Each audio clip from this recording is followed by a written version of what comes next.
Mick, Chris Aaron, he seemed pretty remorseful. Given now that we know that he's going to miss 3 weeks, how disappointed are you in him and his action? Well, it's behind us, so that's the thing. Chris made his thoughts very clear, and we're all disappointed when he's not playing. You say it's behind you. What have you said to him, or what's the message to him to make sure it doesn't happen again? Well, I don't think there has to be a message. This is the AFL has delivered the message. Who's the most likely candidates, Mick, to replace him? Obviously, he's running on half-back very important. Yeah, we'll have a look at Matt Dick. We'll have a look at Dylan Buckley, Viojo Rainbow. We'll just have to weigh up, see how the boys train today, see how they pull up. We've had our reserves played the same time as us, so we've got connecting training sessions, so we can just see how that comes up. Wayne Bogus, I think, Mick had 25 touches. Big one? Had 25 touches in that VFL game. See a chance of making his debut this week? Sorry, who's it? Wayne Bogus. Oh, sorry. Well, not as a half-back. Is he accommodating perhaps in a different position? Does he have a chance of playing this weekend? He's a 25 position player from the weekend.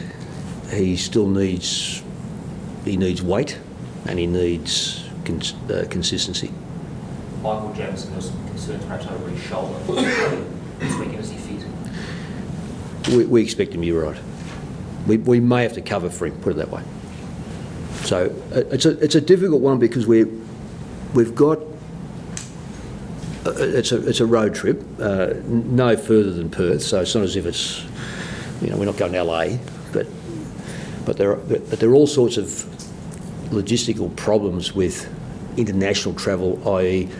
length of time at the airport, passports, and the frequency of flights. So we really are compelled to take a number of players with us to cover the things that could take place.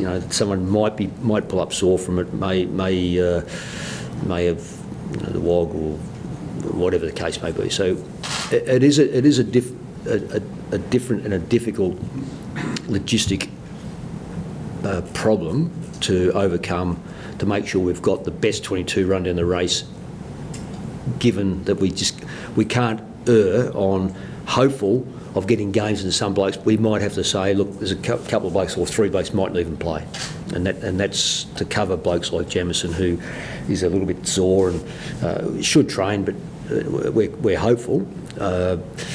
And that's the same with 2 or 3 other players. You've just got to make sure you've got it covered, because otherwise one of our coaches will be running down the race. Which it's an ugly sight. Do you expect Menzel to come up this week, Mick? He'll be tested today. No show today, no game. So I've got to see what the medical staff are saying, because it's an odd period. Having played like we did and trying to get this right, because we're on the plane tomorrow morning or thereabouts. I think it's tomorrow morning. So it's a little bit rushed. It's terrific. There's certainly there's no arguing about it, and there's no problems with it. It's just different for us. The Saints are going over for the 3rd time. They've probably got it tuned in very well. We'll be listening to see how they go about it, what they do, and what sort of planes they catch, and when they go over and come back, etc. So it's a little trial for us. The ground, we haven't been on the ground, so that's another issue that we want to get out there and have a look at the ground on Friday. We want to get as many players to train on Friday as we can. Some don't train Fridays generally before a match, so again, they should train Thursday. How can they train when they're at an airport? Those little things we've got to overcome to maximise the right player group going over. Was that because Mick last Saturday was particularly physical? I think he won the contest. No, not at all. No, it had nothing to do with last week. It's just that when you've got that scenario, that some players train better 2 days out, so therefore they don't train 1 day out, it's difficult to accommodate that, because you're at an airport very early in the piece, and they can't do that. So we've got to be careful. We've got to see what they can do perhaps later on this afternoon to accommodate that, or compromise a bit on Friday for Saturday's game. So there's just those little things that we've got to get right. Given this, sorry. I was just going to say with Michael, with Michael Jamieson, is it a a fresh problem, or is it the same sort of thing he's had to manage through his career at different Oh, no, he's had this multiple times. Yeah. Given the quick week, have you given yourself any thoughts of, coming up with 7-14 games? No, not at all. Something that sort of gets put in the back? No, draw? quite frankly, I'm outside of looking forward to the game. When you lose a game of football, you can't wait for the next one. In all honesty, that's first and foremost. Secondly is I'm trying to find out arrangements for the dawn service, and I'm trying to equate that back to Australian time, and thinking it's going to be very early. But I just think for the respect that the game, the respect that is due for our ANZACs, and particularly being on New Zealand soil, I don't care really what time it starts. I just want to be there. I don't expect players to be there at all. But I think I don't want to be coming here on Monday and going, I wish I had have, because it is the 100th year. It's quite significant. So any sort of thoughts of personal stuff is not even taken into consideration given the enormity of the event 100 years ago. Speaking of that enormity, do you use the story of the ANZACs, or can you use the story of the ANZACs to inspire, particularly younger players? Well, I don't think that the same can be said about Alan with his team. If you need inspiration from a coach, there should be a good thing in the education system for a start off, and I believe that we are going down that track.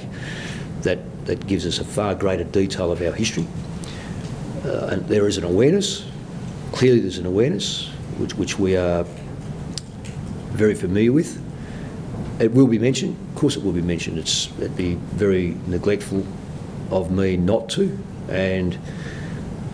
But I'm not going to go through a history lesson. I'm suspecting that most players are very familiar with what took place, but we will certainly talk about it, and having respect for the day.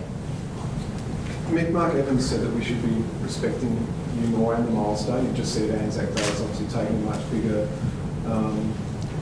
prominence this week as it should. But are you happy that Mark's in your corner telling us to lay off you and that we should be respecting you more? I can't help what you both do. Do you feel like you've been disrespected in some quarters? Oh, of course. That's mandatory with some people. From which particular area? I think Glenn would be stirring the muck to do that, so there's no point. How big is this challenge that you're going through at the moment with this club? I mean, you've been around, you've been through challenges at multiple clubs. How does this one sit? No different. It's a challenge it doesn't matter whether you're winning or losing, you've just got a challenge every week to come up. You've got a challenge to keep making the list get better. If you've lost games, it's more important then for the confidence, so you're focusing more on confidence. If you're winning games, it's not necessarily a confidence thing, it may be an overconfidence thing. There's always challenges. If you can't meet, if you ignore life and think there's going to be no challenges in life, you're kidding, because no matter what scenario you're in, there's going to be things that you have to address. We haven't won a game. The first thing is that we want to make sure we are well represented on Saturday.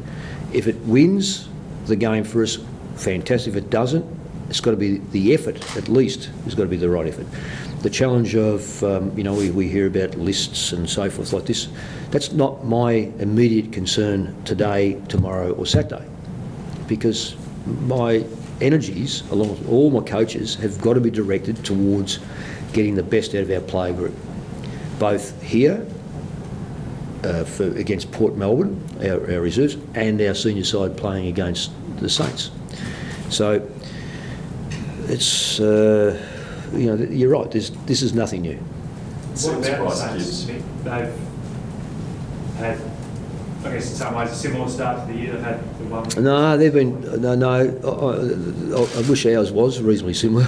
It would give us one or two victories, or certainly one victory. They were massively competitive and really stiff, I thought, to have lost that first game. And they surprised a lot of people, the way they played the second game.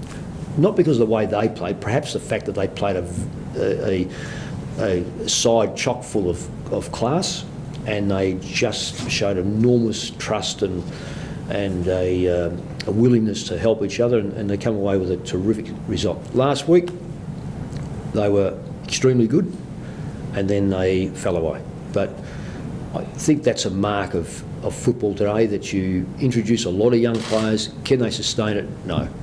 No. The answer is one may be covered by, if you've got a great football side and you bring one in, he can be protected for a number of weeks. When you're a emerging side like the Saints are, and they've got half a dozen or more young players, it's very difficult to protect the whole lot. And when it falls away, Collingwood exploited it. But they are a very good football side. Alan Richardson I've had as a development coach. I know how he goes about it. Highly intelligent, understands the game, and clearly they're playing for him. So it's a big task, which all games are. But we're looking forward to it. Since Bryce Gibbs is the only player laying some serious tackling pressure, how are you addressing this problem? Yeah, it is. It is. It's something that whether it's addressed or not, but we've certainly spoken about it. Mick, on the weekend, Stephen Trigg's comments raised some eyebrows. I guess to most of us, you probably fitted to most people in the room. He asked whether you've still got the energy to coach throughout the season at this level. What did you make of those comments? Oh, that's Stephen's made the comments, so I don't really necessarily have to respond to that. If Jamison doesn't come up, Nick, who's likely to replace him? We'll take over Christian Jacks. Last one. Mick, can you explain how much of a toll this kind of pressure situation takes? I think you spoke about the impact it's had on your wife. Oh, family, it's incredible. I see. Until you've walked in someone else's boots, you're never going to find out. It's no use me even explaining it, because quite frankly, you won't understand it.